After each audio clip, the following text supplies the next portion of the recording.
Ms. Recupero, I'd like to ask you some questions regarding divorce, child support, and maybe some post-decree matters. Okay, go ahead.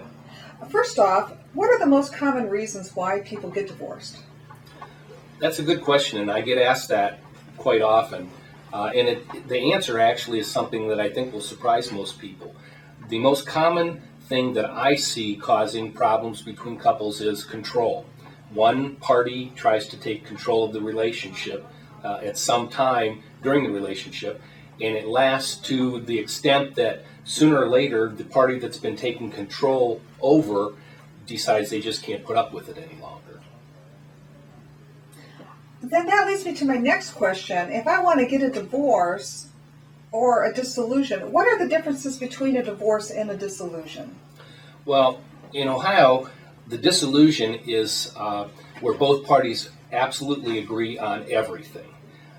They come into the office with basically an idea of what all the issues are and how they've resolved them, such as who's going to have custody of the kids, what amount of child support is going to be paid, who's going to get the dog, who's going to get what car, what they're going to do with the home, things like that. If they've come to an agreement on all of those issues, then we file what's called a petition for dissolution of marriage, and we attach to that the agreement of the parties, which is called a separation agreement.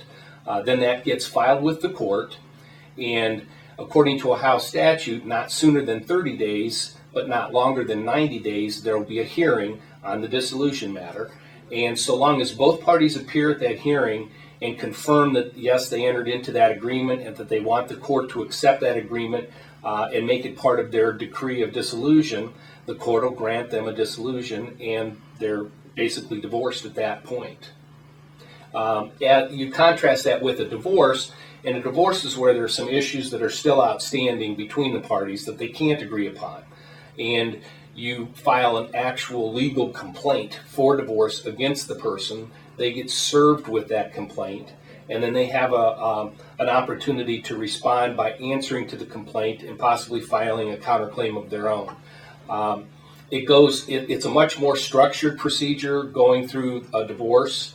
The court kind of governs when things are going to happen, where with a dissolution, if one of the parties backs out at any time during the dissolution, that proceeding basically gets put on hold or possibly even dismissed.